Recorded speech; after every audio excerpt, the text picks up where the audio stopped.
வெற்றிவேல் முருகனுக்கு அரோகரா. திருநெல்வேலி டு திருச்செந்தூர் பாத யாத்திரை சாயங்காலம் கிளம்பி இப்போ நைட்டு மணி எத்தனை 11:45. ஆழ்வார் திருநகரி வந்தாச்சு. ரோட்டோரத்தில் அப்படியே உட்காந்தாச்சு. ஆறுமுகம்னு பார்க்க 6 பேராக போகலான்னு நினச்சோம். அப்புறம் 7 பேராக போனோம். ஸ்டார்ட் பண்ணும்போது மட்டும்தான் 7 பேர் இருந்தாங்க. அதுக்கப்புறம் பார்த்தா கண்ணு மூடி முழிக்கிறதுக்குள்ளேயும் ஒவ்வொருத்தரும் பார்த்தா ஸ்ரீவைகுண்டம் போயிட்டாங்க, ஒருத்தன் ஆழ்வார் திருநகர் போயிட்டாங்க. இங்கே வந்து ஆல்ட்டு போட்டு நைட்டு முழிச்சிட்டு தூங்கி எழுந்திட்டு போனான்னு பார்த்தா அவன் இன்னும் நடக்க ஆரம்பிக்கான். இவங்களை நம்பி வந்தா ஐயா அப்பா சாமி, உண்மையிலுமே காலில் வச்சு நடக்காங்களா இல்லை பறக்காங்களான்னு தெரிய மாட்டேங்குது. இங்கே 2 காலும் பொத்து போச்சு, தொடை 2 பழுத்து போச்சு.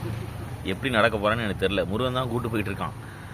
அப்படியே இங்கே கொஞ்ச நேரம் உட்காந்துட்டு இந்த ரெஸ்ட் எடுத்துகிட்டு விடிய காலம் 3 மணிக்கு மறுபடியும் ஏஞ்சி கிளம்பும்போது என்ன கண்டிஷனோ அந்த கண்டிஷனை வச்சு தான் தொடர்ந்து பயணம்.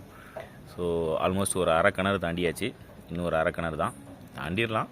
இப்போ கொஞ்சம் கஷ்டமாக இருக்குது. அவ்வளோதான் 25 கிலோமீட்ரு, 25 கிலோமீட்டர் தான். Okay, will see. வெற்றிவேல் முருகனுக்கு அரோகரா.